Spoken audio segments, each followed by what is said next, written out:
Welcome everyone to the Poke Podcast Collective on Collecting and Connecting. I'm going to be your host today, Poke Economist, aka Sean. And yeah, we've got a lot of Pokemon collectors with us today, with all different expertise, shall I say.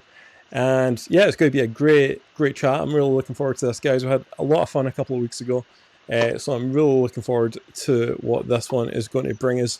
To start off tonight, I'm going to quickly share my screen and just show you guys some of the new products that are coming up for the 30th celebrations of Pokemon. So this is the 30th anniversary set. Already some of these products have started to leak.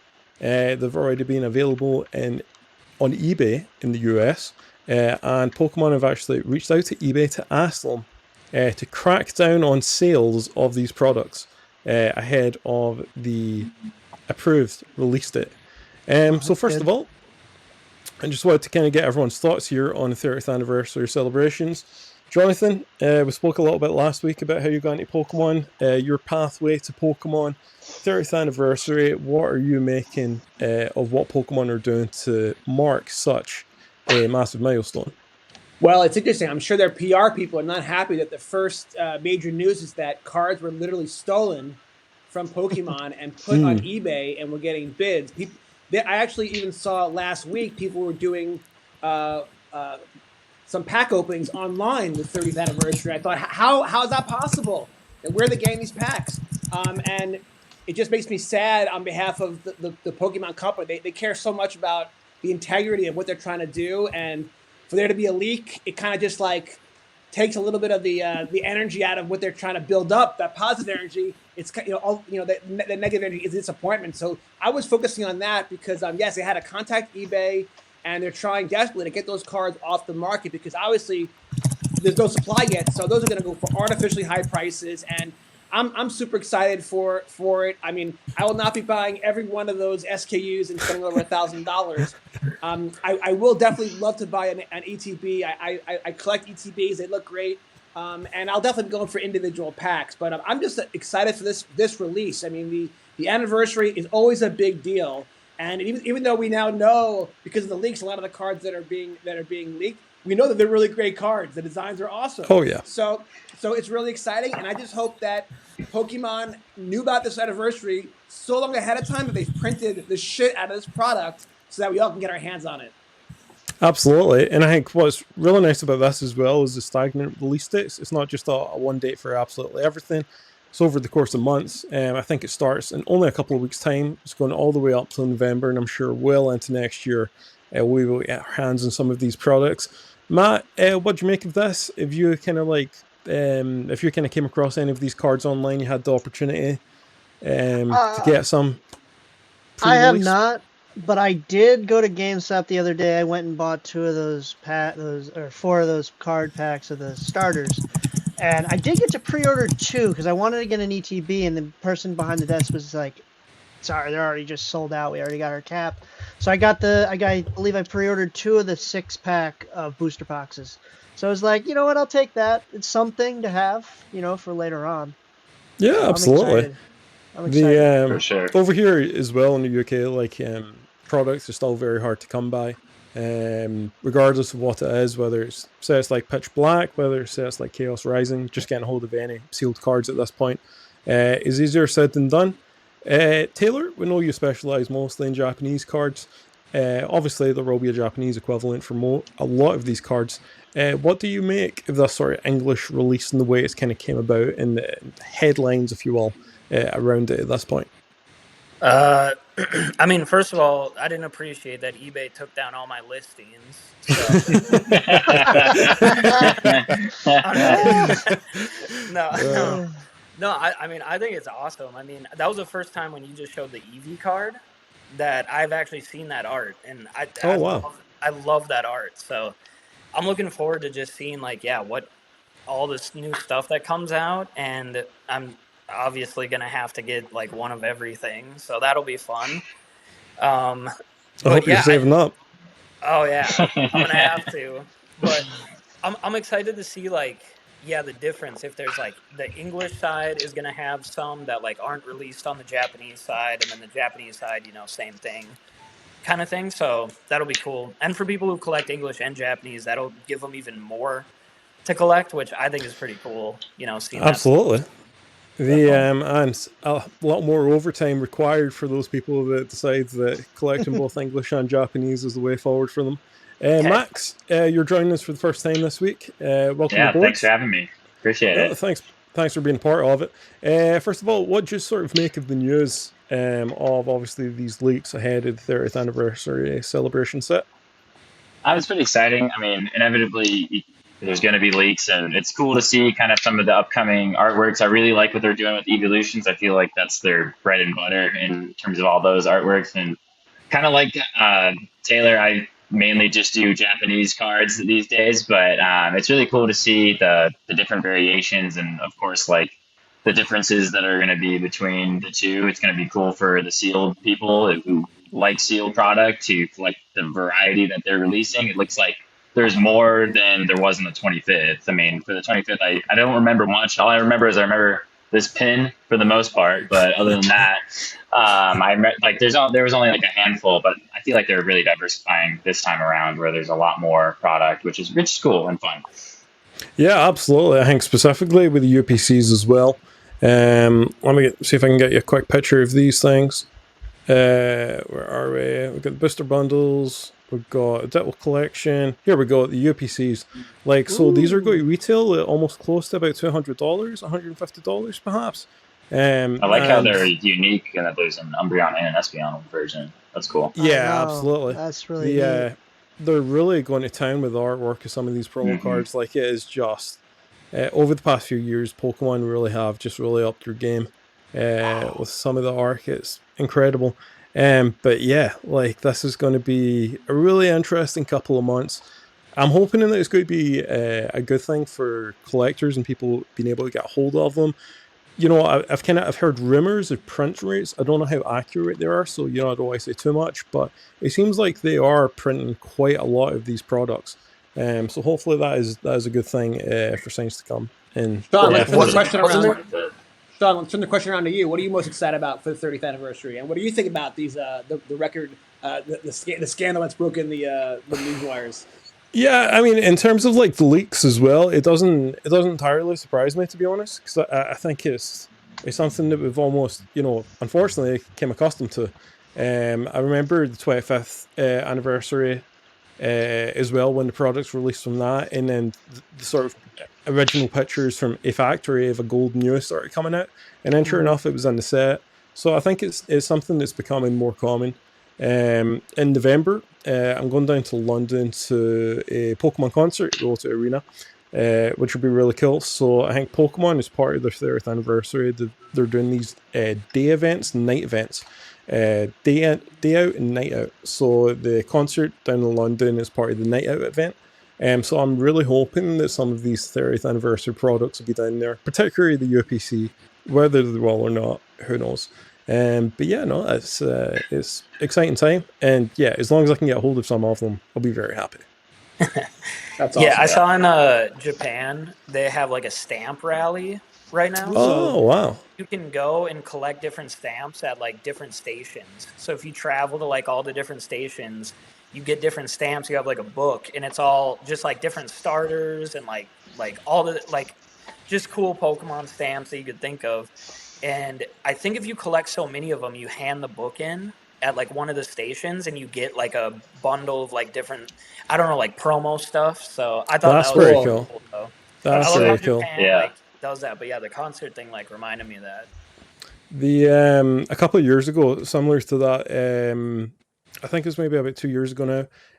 Pokemon staged an event. It was called PokePost, where basically it was a pop-up post box, and I think they did this across Europe. Where there's a couple of different places that have this post box. And the evening of the event, or the evening of the post box, I had an event that I was going to. So it meant that I had to get through to Edinburgh, where the Scottish one was being held. Very early in the morning. I think I got there for 5 o'clock or something like that. The post box opened at 10 o'clock in the morning. I'll make sure, I don't have it on hand, but I'll make sure I've got this card for next time. And basically the idea was you get 2 envelopes. You got one envelope you got to take with you that had a promo card in it. It was either a Pikachu or an Eevee. And then you got to send the second card to a friend. That's cool. And yeah, and it was, I can't even remember what set the card was from, actually. That's really bad. But yeah, it was a promo card that had like a little thank you stamp on the bottom right hand corner as well. I'll make sure I've got them for next time. But yeah, just like small events like that sort of Pokemon put on from time to time, and even the lead up to that, I don't feel like it was like a big launch, if that makes sense. It was only a couple of weeks ahead that I actually heard about it. So these like sort of like smaller events, they just kind of creep up on you. I think it's pretty cool. So I had Taylor back in here. Perfect, awesome. So Max, last week we spoke a little bit about everyone's sort of like background to Pokemon and how they kind of came about it there. You mentioned that, along with Taylor as well, you mostly specialize in Japanese. I'm just kind of wondering, how did you kind of get into that like sort of field of Pokemon? How did your Pokemon journey begin? And how did you go on to sort of specify it? And more than anything, how did you come across all those cabinets at the back? Because that doesn't look like it happens by accident. It looks like there's a little bit of effort going in there. A little bit, a lot of time building them, but I got to say, but I probably Wayfair, right, Taylor? That's where you got your, yeah. Oh yeah, easy enough. They always have sales. But yeah, so I guess my Pokemon journey, like most kids born in the '90s, grew up with the show. Like I remember, early age of like 3 or 4 years old, and watching the show. And then, of course, when the cards released, I was really into the cards as a kid, bringing them to school and all that stuff, trading at the playground, all that fun stuff. So, then I was kind of off and on with Pokemon pretty much throughout my like childhood. Like when Yu-Gi-Oh was like came about, I was big into Yu-Gi-Oh too. So I did that for a good chunk, and then kind of circled back to Pokemon when I was like I guess when I was in high school, when my little brother got into the games. Like Platinum just released, and like that game was sick. And so my brother got Platinum, but I basically stole his DS and played Platinum because he could really read. And so so that's how I got back into it, because he started collecting cards and stuff too. And so yeah, so I did that through most of high school, and then went to college. And of course, there's a lot of kind of put on pause there, but kept my cards. And then around when COVID started, again, my brother got me back into it, because like I think this is when like Shining Fates came out, and like he had that, like he showed me a picture of the like that shiny Charizard VMAX, and I was like, that's the coolest thing I've ever seen, and got me back into it around the COVID time. So about that sort of time when you came back into it, did you still have all your original cards, all your original stuff, or did that start to kind of? Yeah, no, I had all of like my like stuff that I'd acquired. It was like all in top loaders and sleeves. Like I did it right. I remember I had like back when Phoenix used to have. That's where I'm in Phoenix. So back when Phoenix used to have a Comic-Con, I remember buying a Shining Celebi and a Shadowless Charizard, relatively near mintish, for like a grand total of $60 back in like 2011. And so I had those still, and like a bunch of other random stuff, like a lot of like the base set vintage through like Neo. And then, I don't have them anymore, since I've been constantly grading, trading, selling, all sorts of stuff for the past 6 years. So, yeah, I guess that's kind of how I got into it, and what has come of it. As far as like going into Japanese, as I kind of like explored, like when I got back into the hobby, and like the COVID times, I was like kind of exploring like the unique like Japanese exclusives, and I was like, damn, Japanese always gets the good stuff. And then when I would have like cards like in comparing them side by side, I was like, Japanese like knocks it out of the park every time. Like you look at the crystals, they've got like all like the glitter foil on top of the Pokemon, whereas like the English counterparts don't. And same thing with like the Shinings, and like it just like seemed like they always got some special treatment, and they always like felt a little bit more unique and special than the English counterparts. So that's kind of why I was like, oh, it's just Japanese. And yeah, one of the questions I asked Taylor last week as well was obviously Japanese Pokemon cards, particularly with the struggles to get hold of the English equivalents, they have become a lot more commonplace. A lot more people are hunting after them. Have you kind of noticed that? Has that made life a little bit more difficult for you as well, trying to get hold of specifically Japanese cards? Not necessarily. Obviously, there's always a struggle with any boom of being able to afford cards these days. I mean, it's kind of nuts. But I mean, I stay hunting on like I use Buy a lot to, as a proxy service to buy on like either Sure. like the Yahoo auctions or Mercari. I get a lot of my raw cards that I grade from there. So it's not too terrible. I mean, you have to like bear with the tariffs and stuff, but just be mindful of them. So Yep. not too bad, but you kind of have to be quick if you see something. It's probably going to be gone the next day. So Yeah, you can't really mess about. Yeah, speaking of yeah. tariffs, like you might just be able to see it just over my shoulder back here. Hmm. Oh, This cool. is a canvas from like a Van Gogh Pokemon collab. Nice. That's Thanks to sick. Brexit, which happened a couple of years ago, importing anything to the UK got a lot more expensive pretty much Oh, overnight. sure. So I got this imported from Holland. It took about 6 months to get here, and the sort of like customs fees I had to pay on top of the price of the canvas actually equated to roughly about basically doubled the price. It was like the price Whoa. back on top again. Yeah. But I had to get this thing. I just Oh, absolutely love yeah. it. So And Yeah, so that's awesome. Love the unique some art. That's sweet. things like that, you just kind of have to go ahead and jump onto. One of the questions we were kind of like speaking about before we came into tonight was, is there a card or is there, a particular Pokemon product that you have that, bring back a memory specifically from your childhood, Jonathan? Also, you spoke a little bit last week how you started off mostly in sports cards before coming over Yeah, to Pokemon. Do you have one like that maybe, brings you I back to do. the I very do. early Yeah, days? it's interesting. I was thinking about when Pokemon was first created was '96, and I was graduating from college, so that was the last thing on my mind. I wasn't even into sports cards at that point. You're thinking about other things. And then in 1999, when it really went mainstream, that was the year I got married. And so I think about how that was another phase of my life where I wasn't thinking about cards, and yet the reason why my favorite character that I super collect is Pichu is because I remember being aware of Pokemon as someone who's not into Pokemon cards. But when Pokemon started to have a cross culture impact and it started to weave into everyday society, where you started seeing it on backpacks and you started hearing about it being banned at school, and you know it was Pichu who to me was the real OG, because Pikachu, this was the baby. And so it was this character that I've always thought, like, I've always admired, because I always thought from afar. I didn't know about the Pokédex, the 151 back then, so I didn't know there was 151 characters. But I always thought like this was like the original OG. So when I got back into the hobby, when I would be at a trade show, this was the character that I resonated with the most, and that's who I've been super collecting ever since. So yeah, so it's not a particular product; it was a particular character, and it was Pichu, because even from afar, I noticed like, yeah, that's kind of where it all began. There is something about that second generation of Pokemon. Like, I remember the first Pokemon movie. I think Donphan was like the first chance that we got to see of Gen 2, where it Yeah. popped up Oh, at yeah. the very beginning, the trainer battle against Ash. There's just, for people that collected in the very early days, there's just something about that generation of Pokemon that just, to this day, absolutely resonates through. And Pichu is just an absolute perfect example. For me, Munchlax as well, who, again, Mm. is hiding somewhere in that canvas. You're probably not going to see it. But yeah, that generation just really did kind of encapsulate everything that we love straight away about Pokemon. Matt, yourself, have you got a particular card or memory from your childhood? Well, I have well, I got the Charizard. Well, you can't really see it back here, but I got when I finally got my own Charizard base set. I found that. I was That's excited to awesome. have that. So Yeah. because I was a kid when I saw it at this small shop.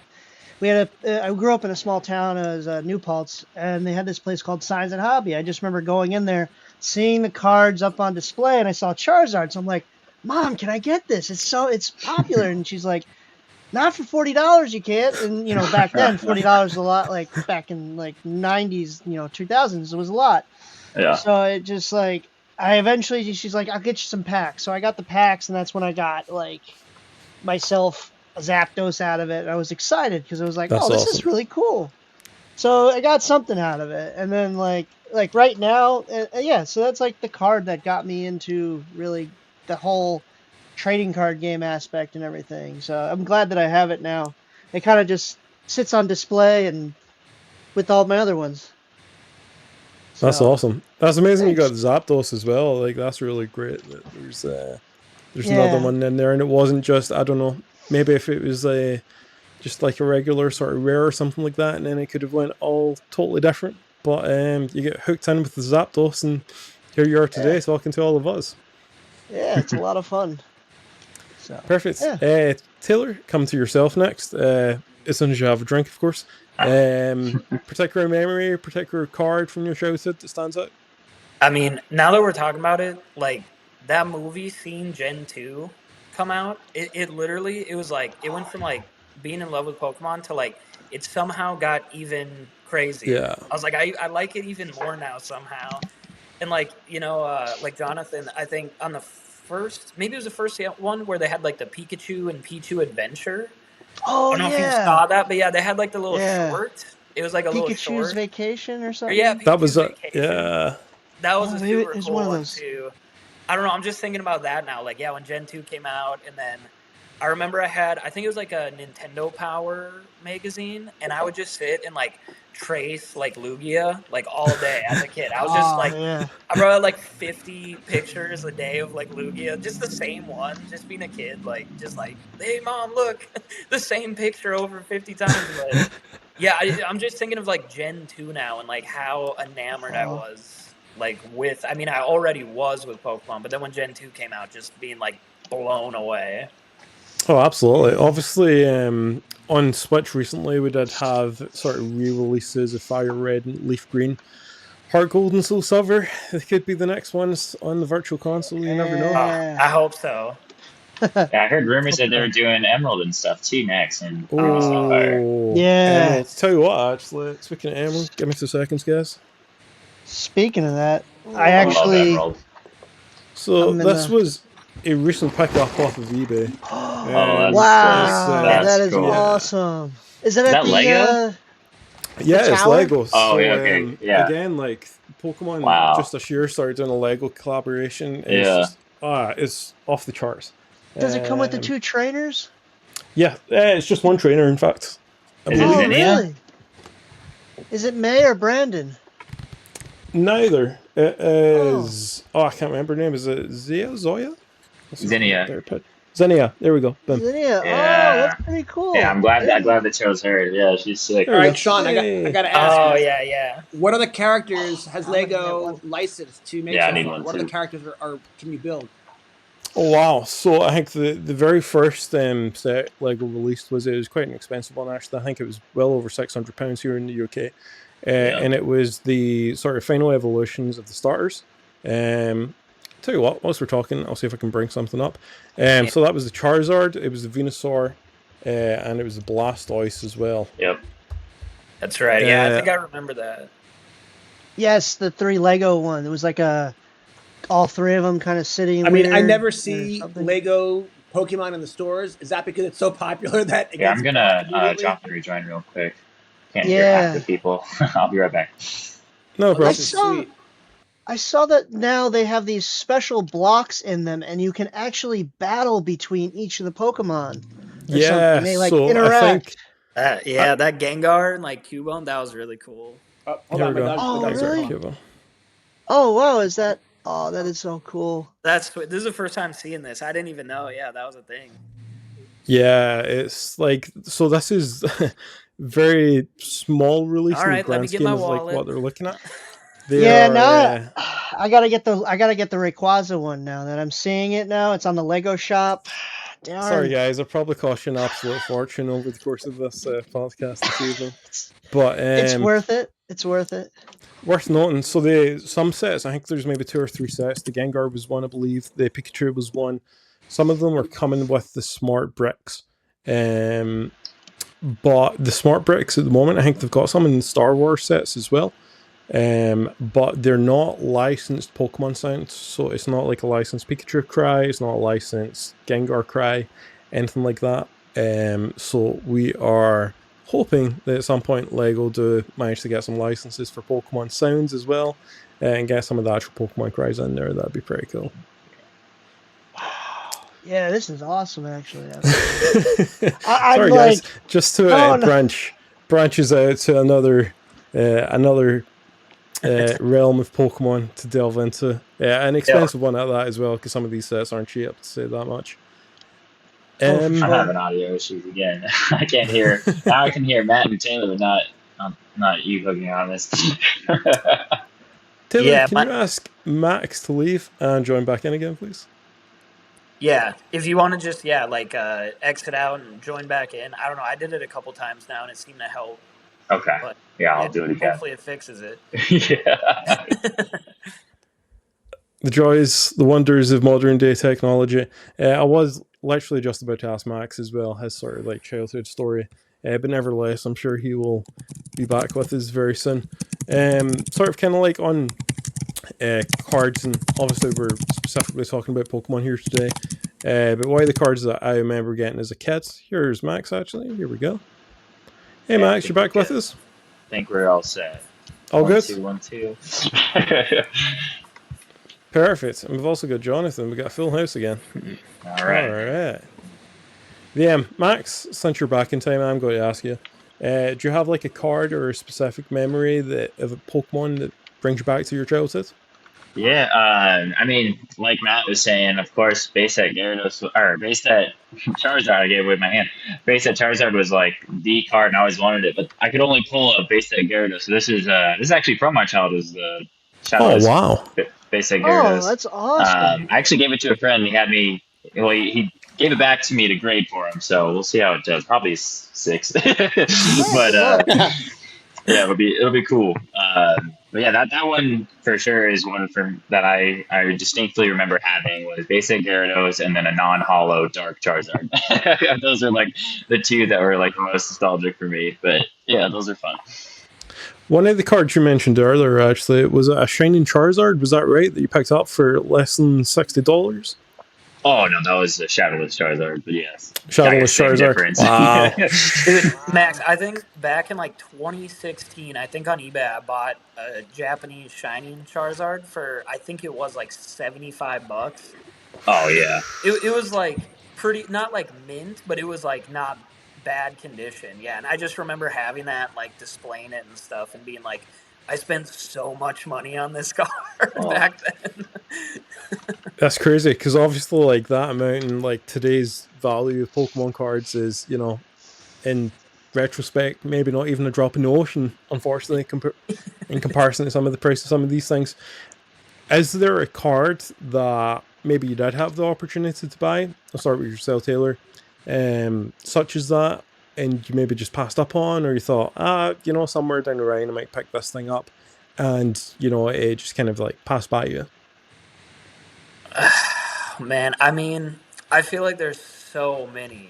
Like, I've had the pleasure of like owning so many cool cards, selling so many cool cards, but it's like to try to collect, and even just on the Japanese side, like trying to collect all of them and get some of like the cool trophies or like more rare things and stuff is like, I feel like maybe there's been opportunities. Usually if it's something that I really like, I go as hard as I can to try to get it in what, you know, if it's possible.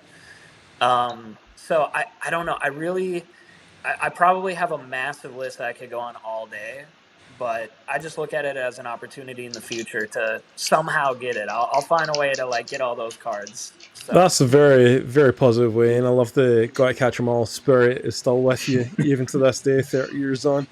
Matt, yourself, is there maybe a card that at one point you thought was on the horizon and somehow might have just managed to slip through your fingertips? That's a good question.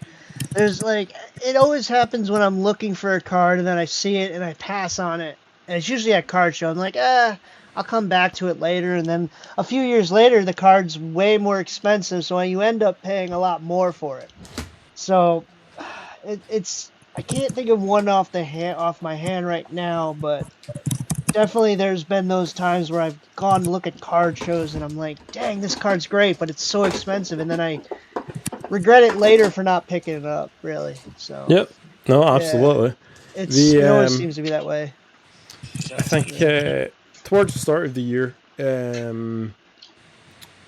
Pokemon sets, as they do these days, coming thick and fast, and there was a card from Journey Together that I really wanted, which was the Articuno card.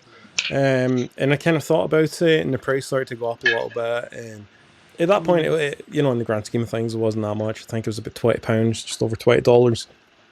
And I was kind of humming and hawing. I was like, I don't know if I should get it. Maybe I should just wait a little while. And one day I was in the card store, and they had one, and it looked pretty nice. And I was like, you know what? I'm just going to bite the bullet and buy this thing. So I went ahead and bought it. Whilst I was there, I also bought 2 packets of Pokemon cards. I bought a packet of Journeys Together. I bought a packet of Destiny Rivals. Get back to the house. I go to open the Journeys Together, and straight away I get another one. So I'm going from having 0, I ended up having 2 of them. So Great story. Oh, that's awesome. Pokemon gods at work. Pretty much, yeah. What would have been really nice is if I'd opened the pack, but anyway, I've got 2 of them, so I'm pretty chuffed with that. All right, so Taylor referred from yourself, Max referred from yourself, Matt. I think we've actually. Have I not asked anyone that question? I'm sure. I'll give it a go. I got 2. I got 2, and you know what? It actually can lead to another conversation if you want to have the conversation about the actual state of the market right now and prices. Mm-hmm. Because when I first started getting back into trade shows after the pandemic, like I watched Pokemon go from like 5% of the Kansas City community to like now it's like 2/3, sometimes 95% of a trade show will be Pokemon, and this one card I would see everywhere, and I would watch the price go up, up, and up every single trade show, and it was the Pikachu Van Gogh card.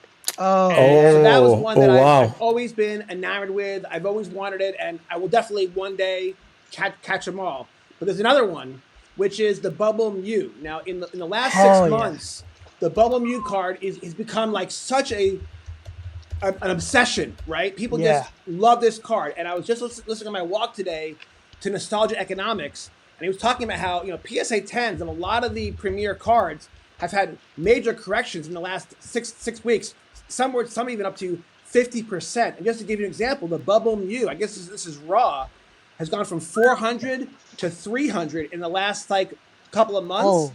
And I'm not sure that card or any cards are done coming down because the correction has just first begun. But I've been watching these 2 cards because one day I will own them. And now I feel like, well, the market's finally maybe turning because 30th anniversary is coming. Everyone's kind of like wants to get their powder dry. So they're maybe selling some stuff. And that might be the reason the market's correcting.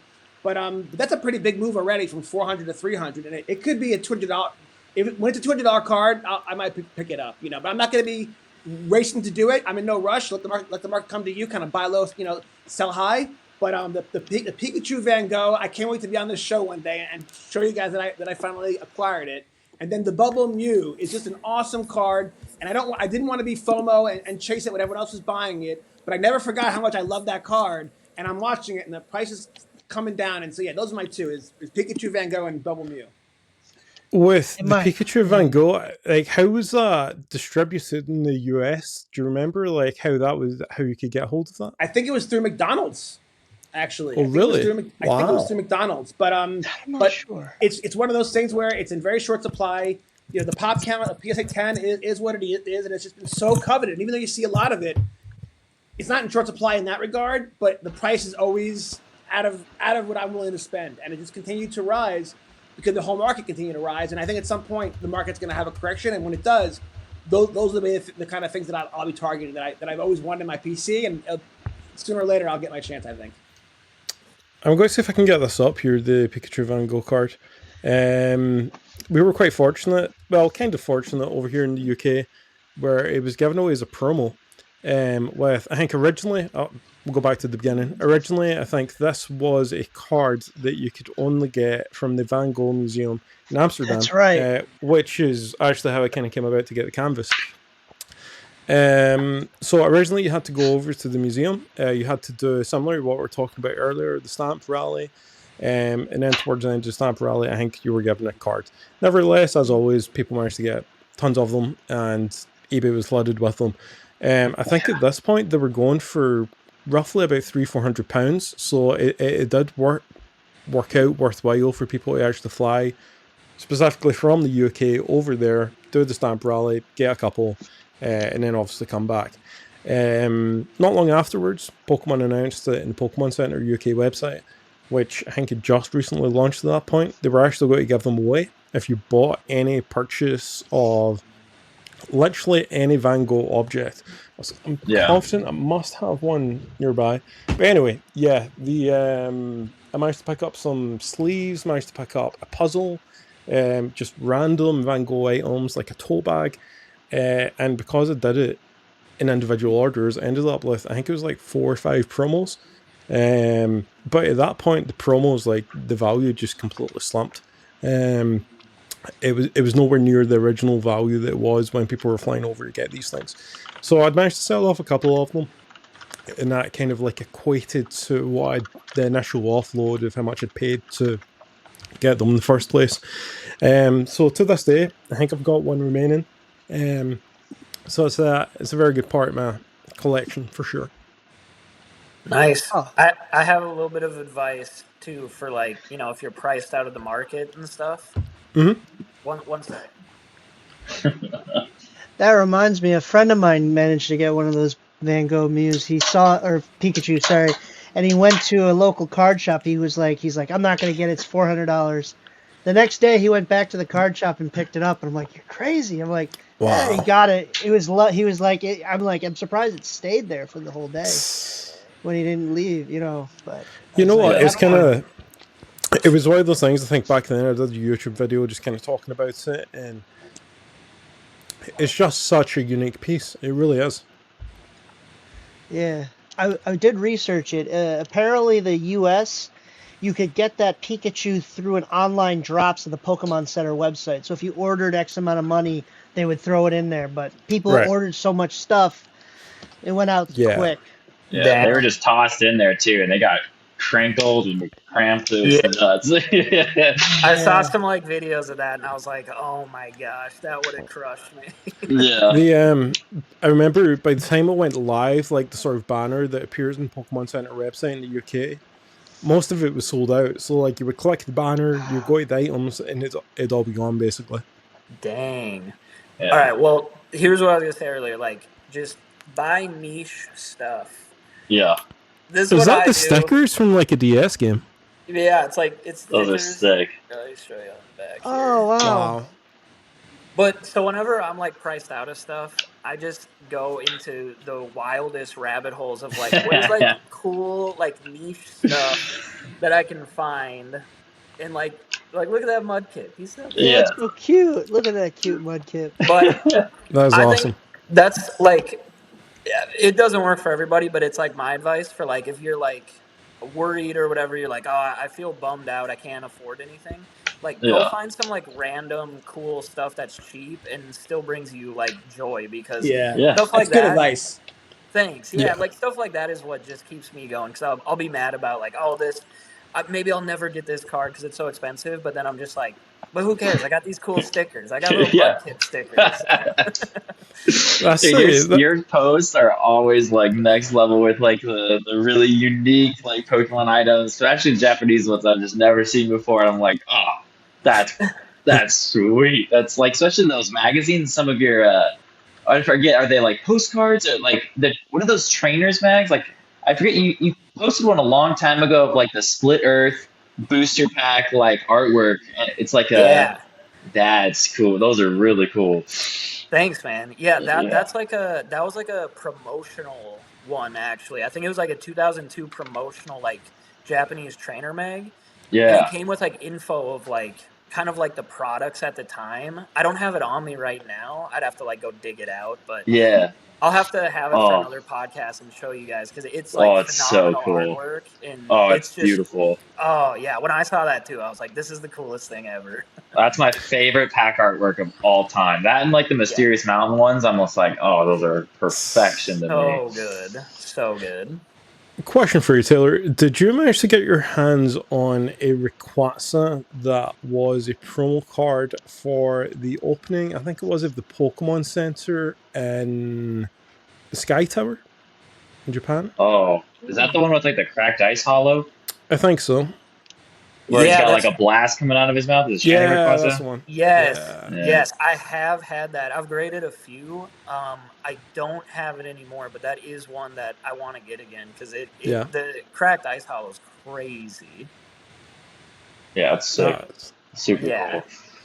You can only hope that well, in the US, but also here in the UK, that one day we get our own Pokemon centers, where promos such as that may exist, cool. but one can only hope.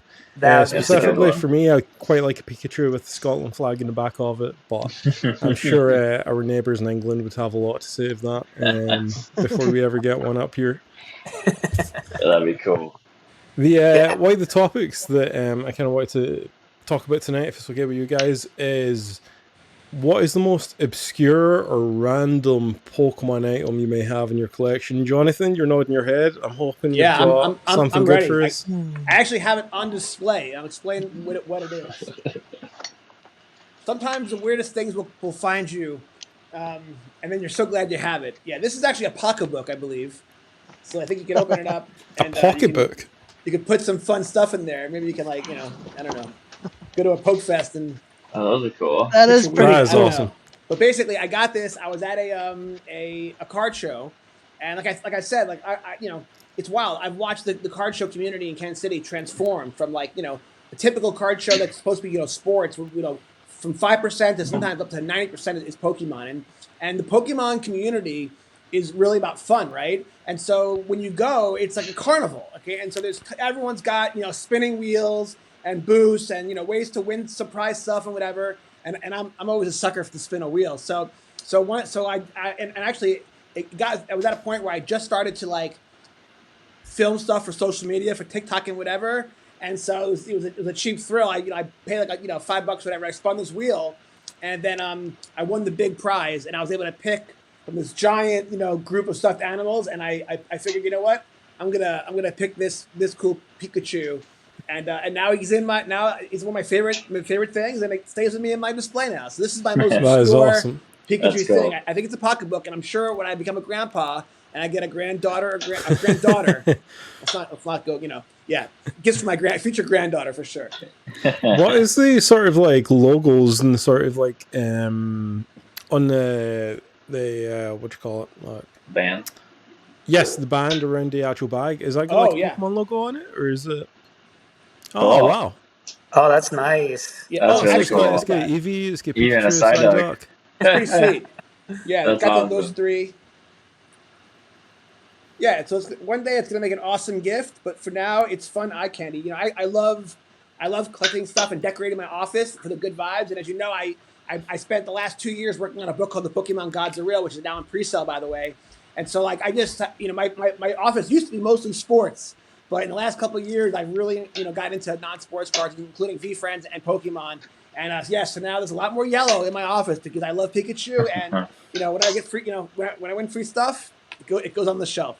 Nice. That is awesome. That's a brilliant one to start off with. Matt, have you got a particular obscure Pokemon item to hand? I do. I have 2 different copies of it. It's I think they were only released in Japan, which I thought they were pretty cool. Taylor's eyes are lighting up as we speak. Yeah, they're this one was it was a soundtrack of the original games, so it's all the Pokemon's cries and everything. And it has like all the cool Ken Sugimori artwork on it. Oh, that is awesome. Yeah, I just love it because I can listen to the first half unless because you hear all the towns and stuff like that, but then you hear the Pokemon cries and you're just like, oh, wait a minute. It's just 2-second clips of the Pokemon cry, and that's it. So it's not really a long. It's not like an iPod listen, but definitely the first few towns are. And what's cool is it comes with a whole trainer map too, which was awesome. I love it. It's like the full map from back in the day. No way. I went and looked online. For this because I saw it, and it's just like a full map. I love it. Oh, very Wall cool. of Kento. That is brilliant. That's awesome. Yeah, that's cool. I gotta put this on the wall. Yeah, you do. You gotta frame that. Frame it. Exactly. So yeah, this is one of my favorite things I love in my collection. The Taylor, you managed to get those graded by CGC at all? Yeah, that CD. I do have one graded. It's graded by PSA. Oh wow! I got one graded. Nice. I just have to. I have like an ungraded one, and then I have a graded one. I think it's a 9.8, and it was like wow, that's awesome and everything. So it's so sick though. The art is so cool. That's brilliant. I didn't actually realize PSA grid to see these as well. So hey, you learned something new every day. All forms that's of media. pretty cool. They recently just did video games. You have a bunch, don't you, Taylor? Yeah. I think under the video games, you can do like soundtrack. Mm-hmm. And wow. they did under not CGC, but when they were WADA, and Oh, I believe that they probably, I don't know. Besides that, like Pokemon one, like how many that they do, but I think sometimes you can just send it in and like give them the option, or like kind of put it in there as like unassigned, and then it's kind of a crapshoot of like whether they're gonna grade it or not. They're just gonna either do it or they're gonna send it back and be like, yeah, we don't grade this. So I don't know. I just send them random crap sometimes. Like, that's what you gotta do. On that note, like, so I guess the question to everyone else has been, what's the most random thing in your Pokemon collection, or that you have? Taylor, what's the most random item you have sent away for grading? Have you got a particular Pokemon item that you've sent for grading that you've went, this is never going to go through it? Oh man, honestly, most of it goes through, or I find a way to make it go through. I'm very interested in that philosophy. I really want to hear more about that. I mean, Beckett and CGC will pretty much, if it fits, they'll grade it. If it fits in one of their slabs, they'll grade it. Yeah, because I remember there's I don't have one on me at the moment, but like pencil boards, they're like kind of bigger, like those art. Are cool. Yeah. And it's just like a big like kind of like plastic sheet, but it has like really cool Pokemon art on it. And nobody was really like grading them, and I just like messaged Beckett, and I was just like, hey, can I send these in? And like they were just kind of like, sure, we'll see. And I sent like a bunch in, and they were like, all right, sure. And they graded some, and they didn't grade others. And I just went on like this spree of just all these different arts and sending them to Beckett. I sent them like 100 one time. You sent a lot. They're they were sick. What is this guy doing? They're so cool. I would just get back stacks of them, and then I'd also have a stack that they were like, we won't grade these for whatever reason. But so I've sent a lot of like obscure, just like new kind of things like that over to like Beckett and CGC. But I've had like pretty good luck with them, or otherwise you just give them some information of like where it came from to prove it's like legit. Sure. And that usually helps too, where they'll be like, oh, okay, we can look into this a little more rather than just reject it. Yeah. Conversely, have you ever sent something to them that you're like, yeah, this is a sure-end, we're good, and actually it has been rejected? Yeah, I mean, recently I sent in, it was like, I think it's Game Informer or something like that. Or no, it's not Game Informer, but it's like a Japanese equivalent. I can't think of the name, but it's like the first like Ken Sugimori art, and it had like the original like Tyranitar. With the different coloring, right? Yeah. It's like that's kind cool. of like beta versions of like Pokemon, and it was on the cover, and I sent it in to PSA, and they were like, yeah, we don't grade this. And then there's like two other people who sent me pictures of theirs in a slab. PSA. Yeah, and they were like, no, they do. And I was like, I showed them, and they were like, yeah, we don't grade that. And I was like, what is this? And they're just like, I don't know. That's crazy. Like, sometimes they stop doing that. Yeah, like they've stopped on like a couple cards that have like incomplete hollows. Like I know they've stopped on like Shining Mew, like Core Mew incomplete hollows. They stopped grading those altogether. Same thing with Magikarp and Gyarados, and so they do like some funny things. Yeah. Every now and then, because then I sent that same thing. They sent it back from PSA, and I sent it to CGC Comics, and they were like, "Oh yeah," and they slapped it. Oh, there's tons of those. Yeah. Oh, that's awesome. And it's such an iconic artwork too. Sorry, what were you saying, Max? Oh, I was saying it's such an iconic artwork too. I know exactly what you're talking about. It's sick. It's got like the Hitmontop like beta on it as well. Yes. Yeah. Yes. Mm-hmm. It's super cool. Yeah, I don't have it on me at the moment, but yeah, like I'll have to get the art for you guys and show you because it's super awesome. Cool.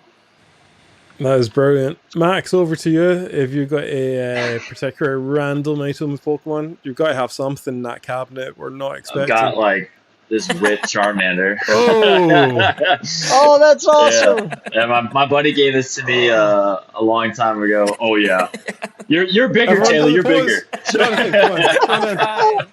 That's awesome. Yeah, so it has like his own little. It's like on an incline bench and everything. But my best bud gave this to me for my birthday. So yeah. Dude, to my that's no thing. display. I have a really good friend who got me the Squirtle and like But Pikachu one, where they're like yeah, flexing and yeah, stuff.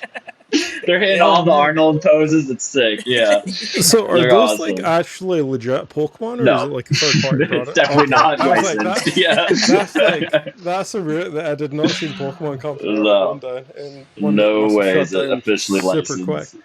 All right, Yeah. that makes a That'd be lot more sick. The sense. next Lego, it's like the buff Yeah. starters. Oh, I'd be totally down for that. Like that's Yeah. Oh, just make every Pokemon look like a Machoke. That'd be quite cool. I'd like yeah, that. that'd be awesome. I think they did it in the US quite recently as well, just over the past couple of weeks, but over here in the UK as well. Pokemon, as part of this 30th anniversary celebration, are doing collabs with lots of different companies, one of which was Krispy Kreme, Sick. famous donut company. And as part of that collaboration, they were releasing gold boxes. The gold boxes would be given out to anyone that was, I think it was like the first 3 or 4 customers that would go to any participating store on the day. So over here, I never quite managed to get on release day. I went a couple of days later on break from work. Can I get to the donuts? Get some Pokemon donuts. They were delicious, I must say. And I just asked the person behind the counter, I was like, I don't suppose you have any of these gold boxes.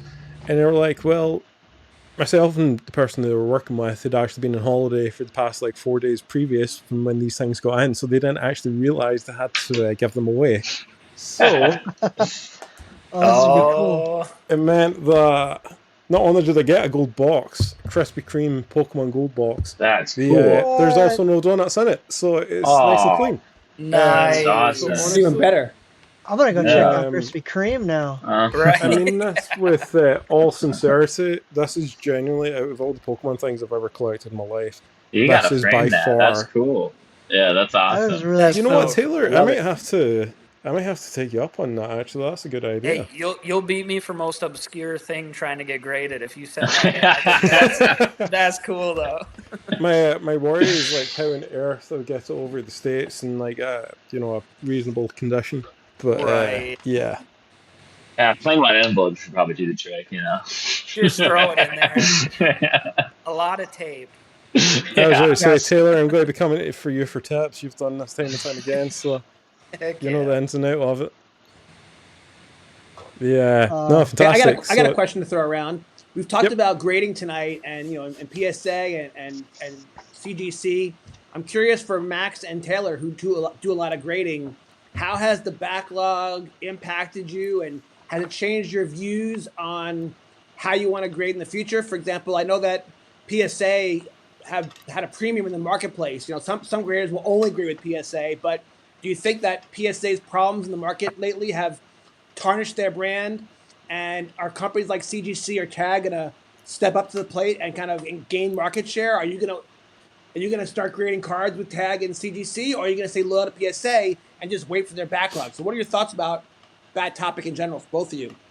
I mean, it's like I'm no stranger to. I mean, PSA has done this in the past where they've like shut things down. Also, Beckett's in the same. I mean, they're all under collectors now, but Beckett's also shut down because of their volume intake that they've had.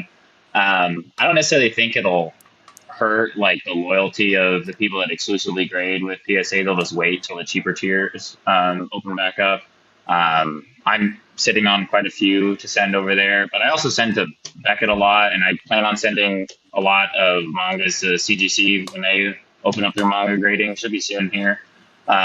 So I don't know. I don't necessarily like. I think there's a lot of people that like quickly go to like, oh my god, like this is gonna ruin PSA. I'm like, the PSA is the giant in the hobby. Like they're not going anywhere. They grade the most out of any company.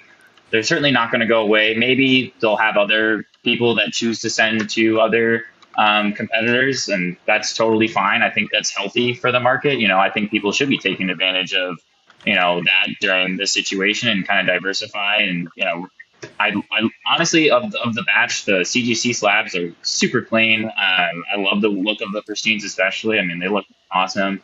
But as far as like, I'm not grading anything right now. Like I'm just saving up a good grading pile until I can, send us and the tiers that I need to send. That's to. fair. So you like CGC, but you're waiting for PSA. How about you, Taylor? Yeah, I mean, I only grade with Gma now.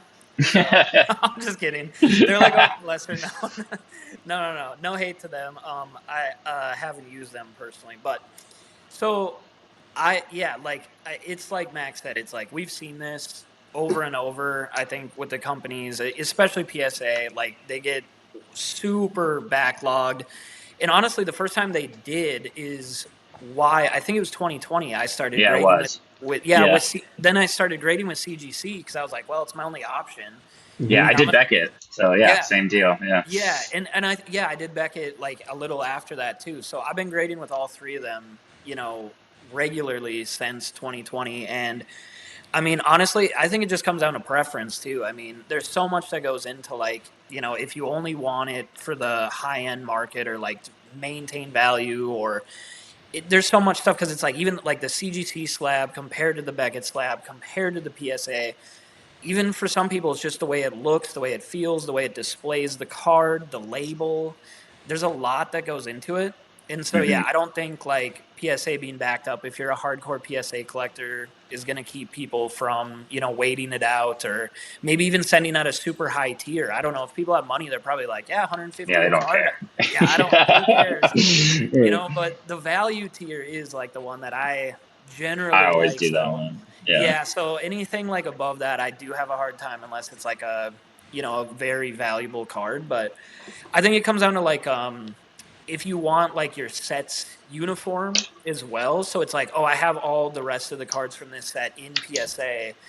A lot of the times, I think people are gonna want to finish it in PSA, so maybe Makes they'll wait or sense. whatever. But yeah, and I mean, some people don't care. They'll just mix and match, and they're just like, I don't care. I mean, I just wanted to grade it, display it, whatever. And I kind of tend to be like that sometimes. Like I'm working on like the unlimited E series set, and they're pretty rare. And so Yeah. I have PSA, I have Beckett, I have CGC. Like I have a little bit of all of them because I just like them. And that, if that's what it is at the time, like if the card comes up, I'm not going to wait for the PSA one to come up 3 years from now or whatever. Just as an example, it's like I'm going to buy the Beckett copy that I found today. Right.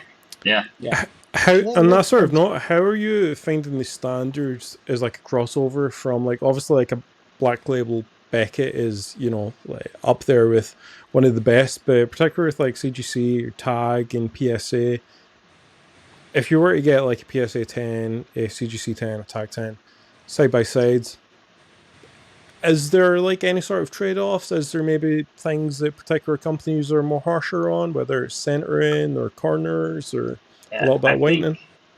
I think like, I mean, each one has like, I mean, grading is subjective regardless. Like you're going to find, I've seen bad pristine 10s in CGC and Beckett. I've seen bad PSA 10s. Like, I mean, yeah, there's always the grading standards have changed a little bit in PSA with the newer stuff post like the 6 certs. But other than that, like nothing's like too crazy. I will say like the Beckett and CGC pristines are most of the time better than PSA, or they're greater than or equal to PSA 10s, I would say.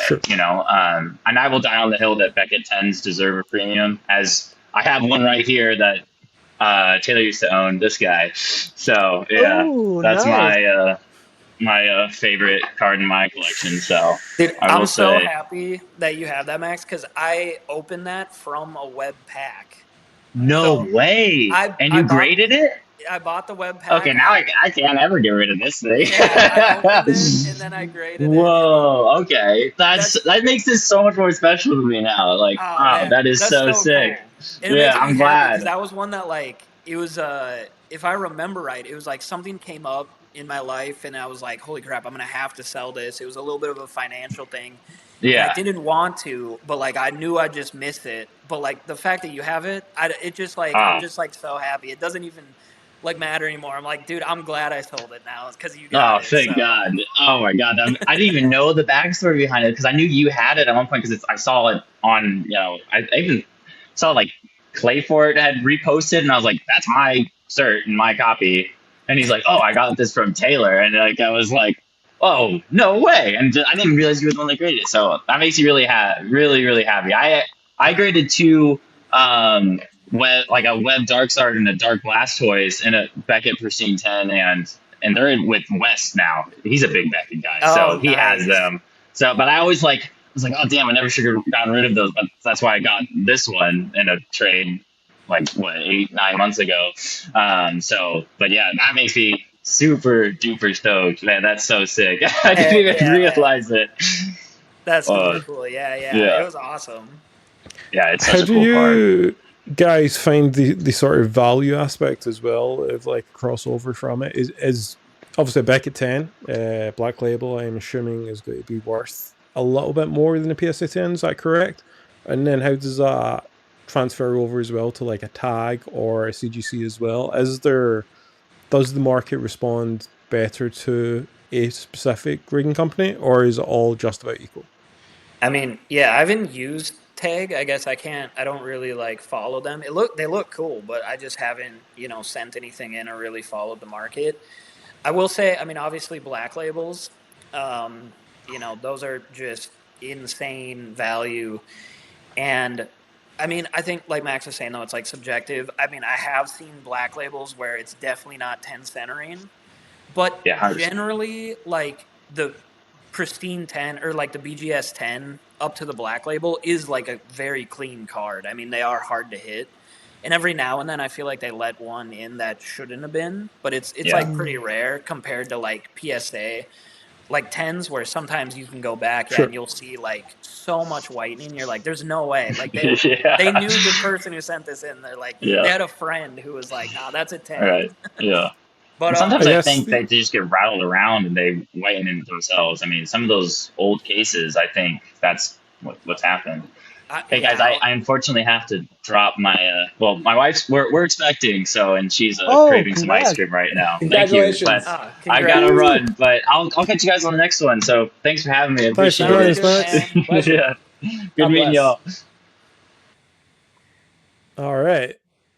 We well, and I mean, I was gonna say like I think so. Like there is the premium with like Beckett because they are generally very hard to get. Like the 10s, even the 9.5s can be very clean. I just don't grade with them as often, but when I do, Sure. it is usually a card that I'm like, okay, this is a pretty clean card. I have a good idea that it'll be a contender. But also, I send a lot to like CGC, and it is hard to hit the pristine, in my opinion. And I mean, I've graded a lot of cards with them, but a lot of people, they'll like the value is getting there, but a lot of people just they haven't been around as long. I think people like to argue about it. I mean, I'm a big proponent of them. If you don't like them, it don't matter to me. Like I like to collect them. And there's a lot of people like we kind of joke around in the group chats and stuff, too, like, oh, his CGC garbage, like, but because I think there's a lot of like new people that come in, and I think they just see PSA as like the big standard, and so they're like, what is this other crap? But I don't know. To me, and maybe it's just like my view, but like the longer you kind of like, well, and the longer you collect, the more you're kind of like, I'm not loyal to just one company or whatever, because it's like the card, right? It's more about to me like the card rather than it's this company. And so No, I've absolutely. also been grading for so long that, not to say I know better than other people, I just feel like I have a lot of experience sending to PSA, Beckett, and CGC. And yeah, I think the crossover of like a CGC pristine is generally a little better than a PSA 10. And I like the way they look, and I think they're hard to hit, and it's a challenge. So it's kind of like a challenge for people who don't like those companies or think that they aren't hard to grade or whatever. It's like, try it yourself, give it a shot, because I think experience is the greatest teacher. So, before you go to like a show and just start bad mouthing people or whatever, it's like, why don't you try it yourself and like, see if it changes your opinion or your mind and, kind of go from there. And if you still feel that way, then that's totally cool too. It's, On that sort of note there, you say the experience as the sort of teacher, you obviously have a lot of experience yourself in grading. As a simple ballpark more than anything else, could you tell me what I roughly could get PSA graded wise for this Krispy Kreme box? Man, let's that left corner, that left top corner. Oh, yeah. Okay. I No, think there's something there. I think there's something there. Dude. No, it looks good, man. I would do it. Yeah. I'm really tempted now. Like I'm petrified at the cost that it might be to send it over to the States. The But I tell you shipping what, cost. it's going to be well worth it. Yeah, that is super cool, though. Pretty confident that'd probably be a pop one if they did grade it. So, Absolutely. We got a question from Paulie. Let's pass it around. Have the Pokemon gods ever worked in your favor? All right, who wants to start? Matt, enjoy. Give it a go. Sometimes, like, I would just get I think I got a pack of, what was the one? It was Silver Tempest. This was a few years ago. And I was just pulling packs out. And I randomly got that Lugia. Not the alternate Lugia, but I got one that was, like, really coolly rare. It's like, oh, neat. So it was exciting to see a cool Lugia pop out of it. And what was the pack that everyone wants that shiny, that Moon Umbreon from? Oh, Evolving Skies? Evolving Skies. I got a Mew, a full art Mew out of that. Oh, and wow. I was like, this is pretty cool. I was just like randomly pulling the cards out because I was like, I didn't know anything really all they were about. This is when their prices were, what, like $2 or $3 a pack when you could get a pack for that. Now they're like, I don't even want to know. It's like $20 a pack for that. It's ridiculous. It's absolutely crazy, and I'm hoping over the course of this is something we can talk about. But a lot of the modern sets, like 2020 onwards, even 2019, the prices of them are absolute sky high. Before we came on tonight, I was kind of having a browse around, looking at some Crown Zenith as well, it's not an old set by any imagination. It's only a few years old now. And some of the prices and the sealed product for the Crown Zenith set are just insane. Like, they're absolutely wild. It was a great set. I really liked it. There was a lot of cool cards in that set, but it's not cheap to get a hold of, much like the Evolving Skies as well, which is one of the more famous examples of cards or sets over the past few years that are very, very expensive. Taylor, if the Pokemon gods works in your favor? Yeah. Okay. Yeah, I missed Jonathan's original question. So what? Yeah, have the Pokemon gods ever worked in your favor? Oh, so it is just like that. Yeah. I mean, every day. Honestly, every day. Like, I feel that, like, just to even have the collection I do, or even like the stickers I shared earlier, stuff like that. Like, it's just so cool to like have the nostalgia and be able to relive it, through these things, and even to find. Like, I've been collecting for so many years, and I find new cool things to collect, like, let alone all the cool new things that Pokemon is releasing, every year. But, like, I'm still finding stuff from, like, 1998 that I'm like, what is this? Like, stuff I just missed, or, things that I forgot about, like, I played with as a kid, which, I wanted to share. I got some of these old Pokemon. Oh, wow. Cool. That is amazing. Awesome. Where did you get that? I believe I found it in a Japanese toy store. Yeah, if I remember. That's so awesome. But yeah, it's like the original Bandai, and like the Surf and Pikachu. I think there's like the Gengar. Yeah, Charmeleon. Are those like almost like see-through, like the Mew and the Dratini? Is that like an almost like that's awesome. It's so awesome. I love the Surfing Pikachu. I have like a little mini one of myself. No, oh yeah, that's awesome. It's such a classic. Yeah, it's like Then some of the Sugimori art. Oh, cool. This is what I want to get. One of these boxes. It's just the history of it. Like, look at that Pikachu on the back there. Yeah. That's from the I think that's from the game, right? Yeah. It was like an ad or something? The web set. So there's like the web set in Japan, and you had to like I can't remember exactly right now, but you could only get it online. Like, hence the name, the web set, and then you would go onto the Pokemon Center to like get the packs. And then that artwork was one of like the Pikachu cards available. I love it. Same with the Charmeleon. See, this is what I loved about this artwork.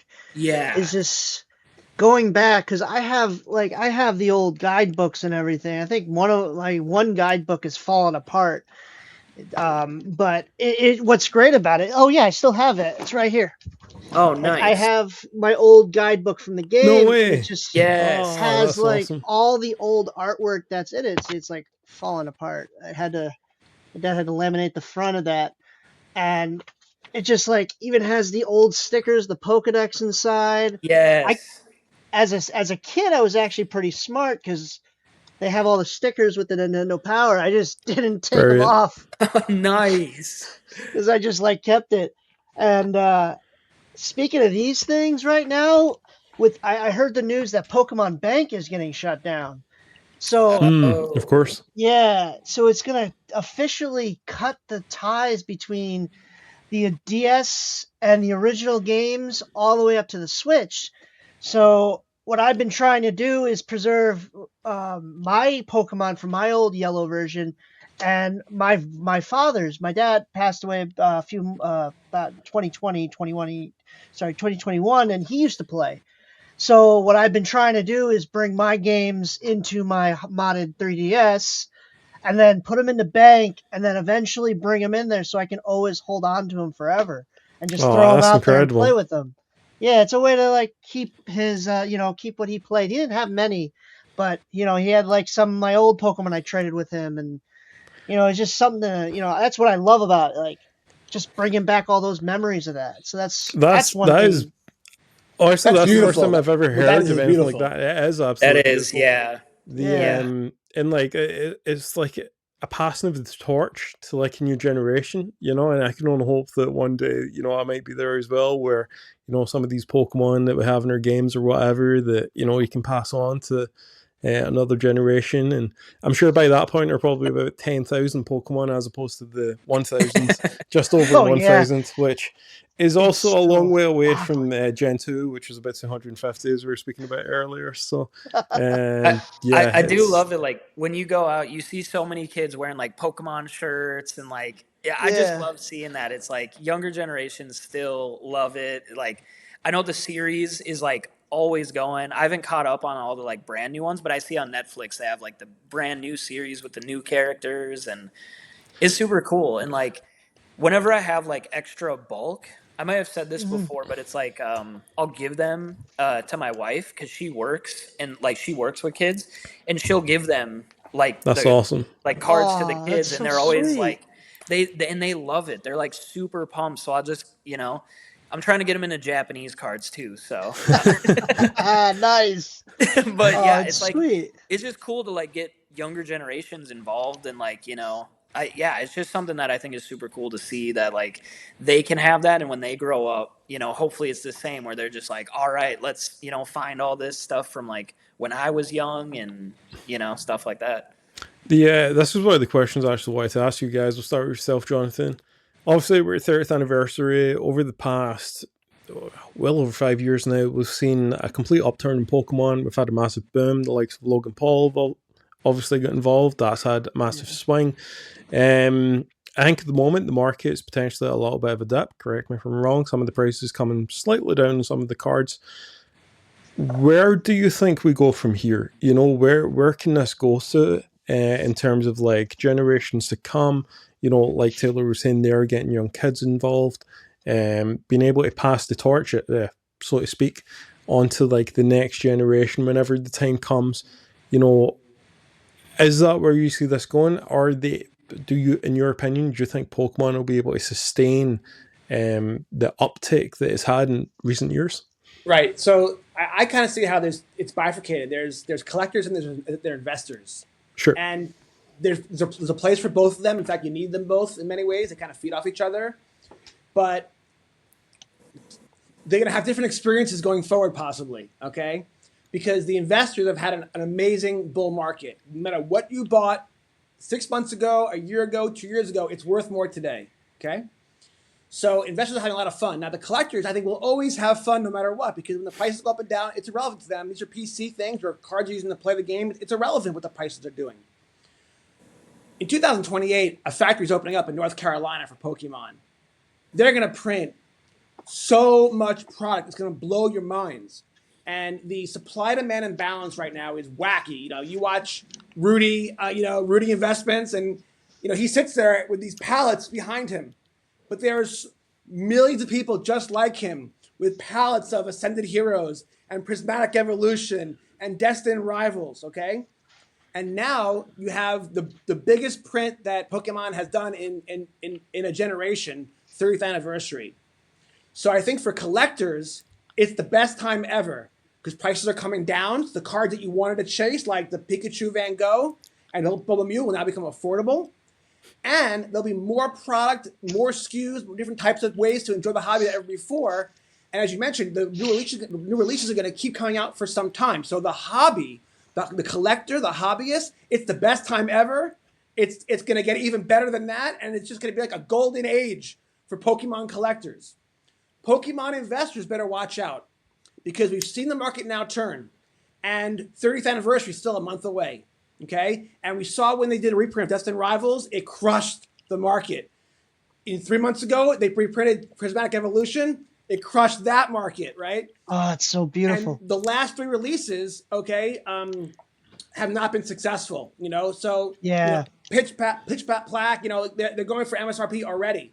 So the snipers, the scalpers have already gotten burned 3 products in a row. Okay, so I think that it's not going to be a good time to be an investor unless you're a long-term investor and you're a buyer. If you're holding lots of stuff and you think it's a seller's market, it's not going to be a seller's market anymore. And so I hope it doesn't mean you still won't enjoy the hobby if prices keep going lower. I do fear that a lot of people that I see at these trade shows are there because they see a bull market rising prices, and that gets them excited. And it could be soybeans, it could be Pokemon, it could be Lorcana. It wouldn't matter. They're going to chase whatever's the hot product. The collector, though, who doesn't care about that, now look, collectors are going to have pieces that are valuable, and sure, they want those things to go up in value, of course. Why wouldn't you? But I think it's bifurcated. I think investors have to be very careful here. I think it's time to sell, actually. But for the collector, it's going to be the best time ever. I mean, when this show started, we looked at some of those designs, and we're going to be ripping packs. In fact, I think we should be doing it when we do our future episodes. When Thursday comes out, we should all bring packs. We got to do it. Go around, we should open them and then show what we get because, yeah, we'll have lots of busts, but when we pull that Mew or one of those 3 Pikachus, it's going to be so epic because the truth is these designs are awesome. And so the collector is going to have so much fun in the next few months. So to me, I mean, I actually, by the way, I never got to answer if the Pokemons intervene in my life. And just like Taylor, every day, the fact that this podcast was created right before my book launch was totally the Pokemon gods. But real quick story I wanted to share. I have my own publishing company, right? So I'm an executive producer. So I'm not just writing the book. I'm dealing with hiring a book cover designer, dealing with an editor, working with a book layout designer, right? All typesetting, all that stuff, right? And then I have to choose someone who's going to actually print the physical book, okay? Now, I've now put out 15 books. Pokemon will be my 16th. And every time I went with the underdog, because the big guy is Amazon. Kindle and Amazon control 70% of the market, and they dominate, and they get Ingram Sparks is where, I'm not saying the true authors go there, but back in the day, that's where you could produce a hardcover. And also, with Amazon, they'll pay you twice the royalty with an exception. They have an exclusive right to your book. It will only be sold on Amazon. Where with Ingram Spark, it could be on Barnes & Noble, Target, Walmart, and Amazon, and everywhere else. And so I've loved going with the underdog, and my books are in Australia and in they're in Japan, and that's been awesome. However, when it was time to upload the manuscript for The Pokemon Gods Are Real a few weeks ago, and I was racing to get it done because the anniversary, I wanted to get out just in time, and the Ingram Sparks website crashed. And I was like, it's never crashed. I'm like, the Pokemon Gods, and then I go on my email, and there's an email from Amazon Kindle. And I'm like, the Pokemon's telling me to go with Amazon finally, right? So I'm like, you know what? Maybe it's time for the Pokemon God. So I go on to Amazon Kindle, and I click on that 70% royalty. And the truth is now, as opposed to 10 years ago, Amazon is dominant, and they have global distribution, and they also have marketing power, which I didn't have before. So I thought, you know what? Why don't I finally give Amazon a chance? So I go and I set up the ebook. It was so easy. It was online the next day. And then a couple days go by, and by the way, it goes to number 1 the next day. And I'm like, wow, Pokemon gods are hooking me up. Then 2 days later, I get the files for the paperback and hardback. I'm like, you know what? Let me hedge my bets. Let me put out those 2 on Ingram the way I've always done. Okay? The website's back up and running. I upload the files, and they get rejected. They never get rejected. I'm like, what? So I go back to Amazon, I upload them, green light, they upload immediately. They're on sale.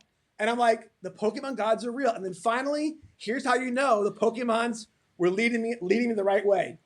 This is a Facebook text from 4 days ago, August 22nd. Okay. I don't know if you can see it. Oh, here we go. And it's a text from an old friend from summer camp. And she bought the ebook of The Pokemon Gods Are Real. There's the Amazon confirmation. And the note says, I haven't heard from this girl in like 20 years, right? Hey, hope all is good. Thought this was really cool that it popped on my Kindle app. Not often I can say I know an author, LOL. And I'm like, That's oh awesome. my God. Because the one thing Amazon had that I never did have with Ingram was marketing power. And there they go. That's proof that I'm nobody. I'm just a nobody author, right? And they have major publishing books like Barack Obama. They have other books to promote. But this is proof they were promoting my book. And then a friend of mine from camp bought the book. And I'm like, oh my God, the Pokemon gods are real. Because now when this book sells a shit ton of copies, I will know it's because I went with Amazon, who has the better reach and the better marketing. And by the way, it cost me less to use than my Ingram Spark. And it was a seamless process. So shout out to Amazon Kindle. I apologize for waiting 10 years. But the Pokemon gods finally intervened, and I am grateful. So that's my story about how the Pokemon gods every day intervene. But this was a great story about how they really impacted my business, man. You can't make that shit up. So I'm grateful to the Pokemon gods. Yeah, congrats, man. Thanks, That's dude. awesome. Congrats. On that note, if you want to know if the Pokemon gods are real for you, you can get Jonathan's book, the link to which is in the comments right now. Taylor, are the Pokemon gods real? I mean, just you can feel it. You can feel it all around. I think if you can't feel it, you just take a moment. Just take a moment, deep breath. It's just all around all the time. Namaste, Taylor. Namaste. Sounds like a true lyricist there. That was beautiful. Matt, what are your thoughts? Pokemon gods real? Oh, they gotta be. There's all these like cool ways that people have like I was talking about the games and preserving those, people figuring out new ways to back up your Pokemon. There's ways they've figured out how to take these games and move them over to the Game Boy Advance cartridge just by a simple link cable. None of this computers or anything.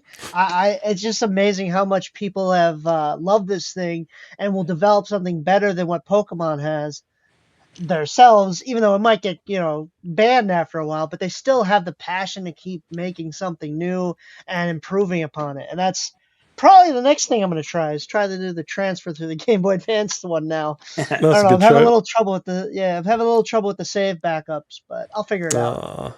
Yeah, it's fun though. I'd hear a rumor that the sort of lifespan of that cartridge of an old Game Boy Color game is roughly about 15, 16 years, but even to this day, a lot of them seem to still work. These guys, it's about 15, 16 years. These guys even less, because these ones had a running clock in them. So that drained the battery a lot faster than the Game Boy Color ones. Wow. So what I've done in my time of research to preserve these, I got this cool cartridge reader that reads both Game Boy Advance, Game Boy Color games. It's called the Epilogue GB Operator. It's made by Epilogue. No way.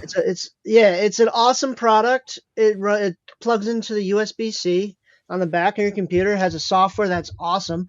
It's a company out in I'm not sure exactly where they are entirely. They're not in the US, but this is how I preserve all my games and everything. And I just throw them up there and I have them. And that's how I was able to save everything before the batteries died, and then had to resolder in everything new. It's designed and assembled in Romania. So that's awesome. Wow. Interesting. I've never heard of that before, actually. It's an awesome product. I learned about it from a lot of YouTubers, actually. Nice. It's an awesome product. So if you have any games, I recommend it. It's like $50. I don't know what imports and stuff like that, but it's a great product. I swear by it. Thanks for sharing knowledge. I was blissfully unaware of that. Yeah, me too. I had never seen that. That's cool. Yeah, it's an awesome thing. So yeah, it's really great. That's why I dive into the game so much. Yeah, trying to preserve them because they only have such a long shelf life.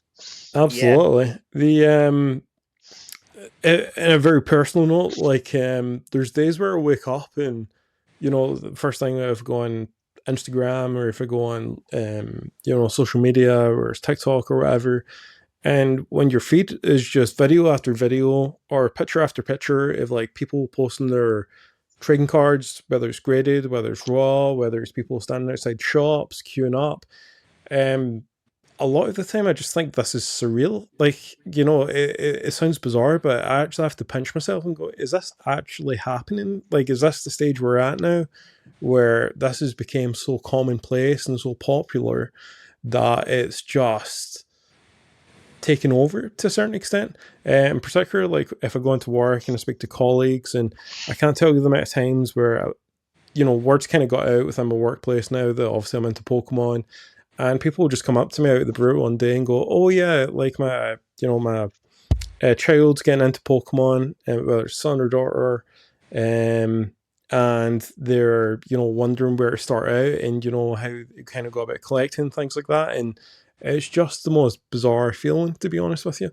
That in 2026, here we are, all these years later, 30th anniversary, and not only is it stronger than ever. Going back to the start of this, showing all the products that we've got coming out within the space of a couple of months, the sort of pace and the ferocity, for the lack of a better term, and obviously that's just across trading cards. When you start to factor in the games as well, the video games, clothing, every other itinerary of Pokemon, it's just honestly bewildering to me sometimes that we're at the scale. And then obviously we got a theme park as well that's just opening in America, or in Japan, part of a theme park, Pokemon theme park that's opening.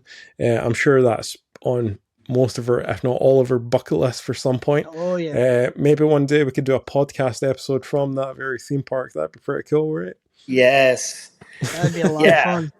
And like, Paulie, if you're listening, you're going to have to sort something out for us. We've decided we'll do a podcast from the Pokemon theme park.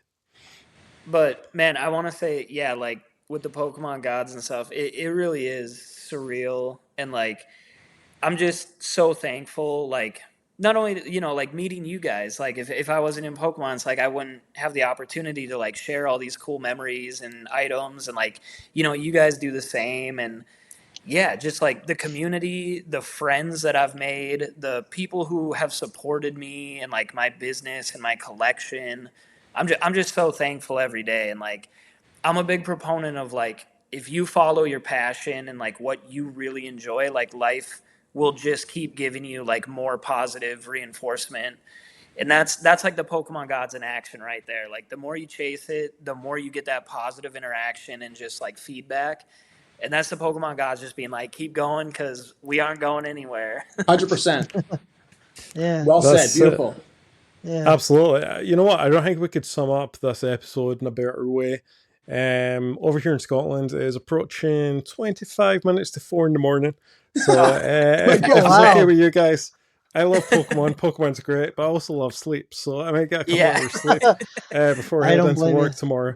But Jonathan, Matt, Taylor, thank you so much for joining us this week. I hope you've had fun. I've had a great time. Great show, guys. Well done. Yeah. Great show. Thank you. Thank you, everyone, for watching along. It's been a great time. And you know what? Like, as soon as we get off, I'm going to send Paul a message. I'm going to see if we can make this work, get a podcast episode for the Pokemon theme park. I don't know how it goes about coordinating that, but I think that would be a good one if we can make it happen. That sounds I'm down. That's definitely something. There we go. Everyone's on board, so it can only move forward. Thanks for joining us, everyone, and hopefully see you again on the 9th of September for your next one.